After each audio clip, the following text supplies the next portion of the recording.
Everyone in Crestfall City knew Kale Morrow as the guy who was too kind for his own good. He held elevator doors for strangers who never said thank you. He bought coffee for the overnight security guard at his office building every single week. He tipped 20% at diners where the food was barely worth 10.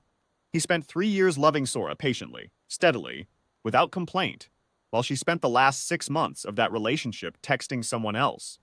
The breakup happened in public. That was Sora's style. It was a Tuesday afternoon at the corner of Merchant Street and 5th, and Sora had already made her choice before she opened her mouth. Davin stood 2 steps behind her. Pressed charcoal blazer, sharp jaw, the kind of watch that costs more than a car. He didn't say a word. He didn't need to. His presence was the whole speech. "You're a good person, Kale," Sora said, and she did not mean it kindly. "You're just not going anywhere. You never were." She handed him a key.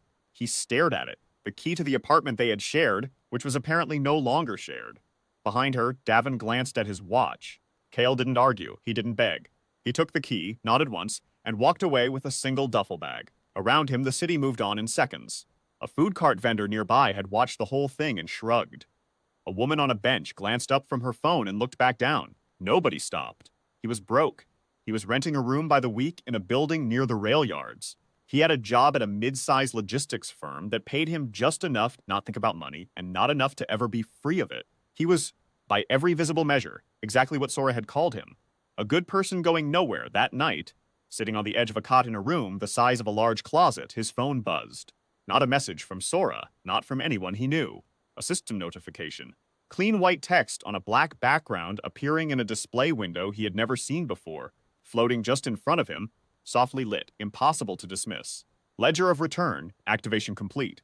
Welcome, Kale Morrow. Your account has been accumulating since age 14. Current balance, 4,847 AX logged. Compound rate, 10 times per cycle. First disbursement processing now. Estimated value, come 2.3 billion.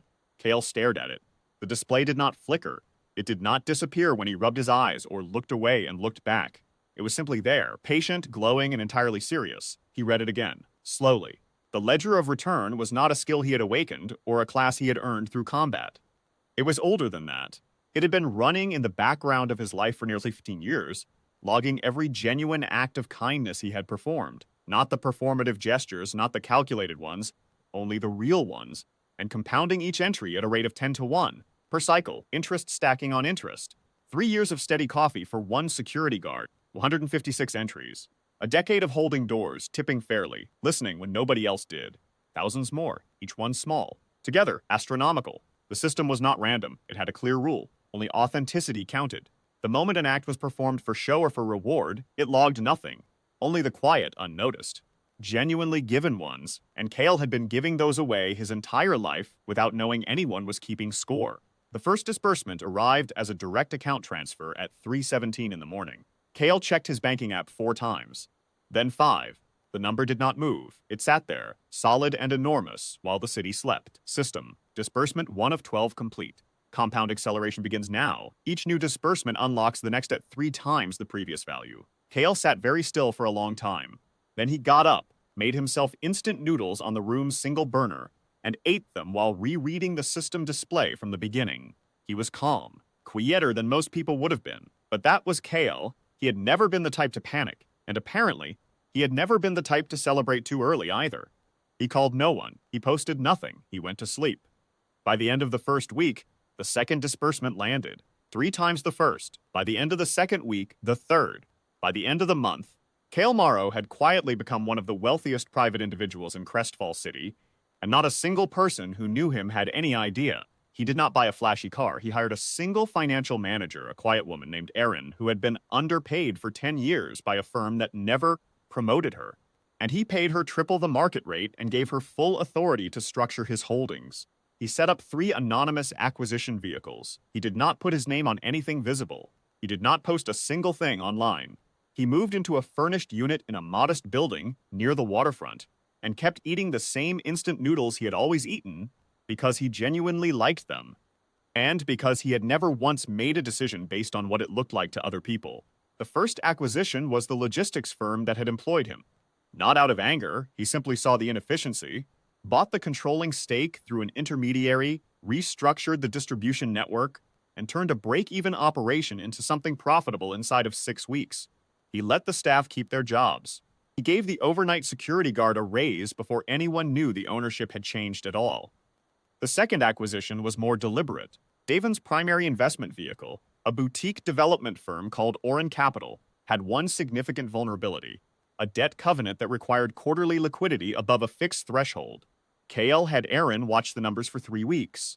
When Orin Capital's quarterly position dipped 3% below the covenant line, the note holder called the debt. The note holder was one of Kale's anonymous vehicles. The process was clean, legal, and complete within 30 days.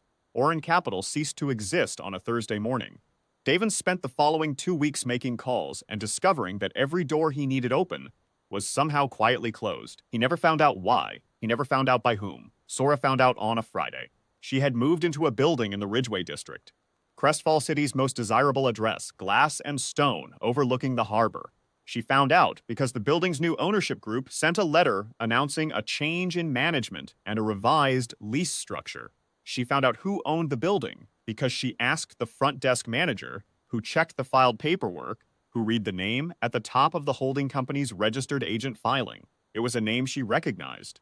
She was at Kale's address, the penthouse he had taken at the top of a tower on Harbor West, inside of an hour. She addressed carefully. That detail mattered to her for some reason. He answered the door in a plain gray hoodie. He was holding a cup of tea.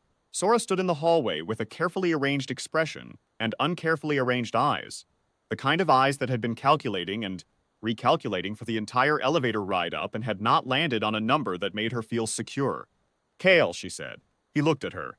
He did not look surprised. He did not look hurt. He did not look like a man who had been waiting for this moment, which was, somehow, the most unsettling thing about him. I heard about Davin, she said. I wanted to talk. Okay, he said. A pause. She had expected more than that. I think I made a mistake, she said carefully. I think I was unfair to you. And I think I'd like to talk about where we stand. Kale took a sip of his tea.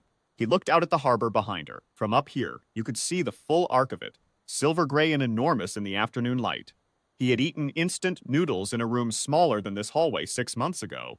He had done it calmly. I don't think we stand anywhere, he said. Not coldly, just evenly. Kale, you're welcome to stay in the Ridgeway building as long as you need, he said. I won't raise the rate. He meant it. That was the thing about Kale. He still meant it. He stepped back. The door closed. Not slammed, just closed, with a soft final click. System. Disbursement 11 of 12 complete. Compod acceleration continuing. Current total, 847 billion note. 1 act of genuine kindness logged. Today, 4:22 p.m. Somewhere in the city below, a woman on a bench looked up from her phone and looked back down. A food cart vendor packed up for the evening. The city moved on in seconds. Kale Morrow finished his tea. He had always been going somewhere. It just turned out the ledger had known that longer than anyone else did.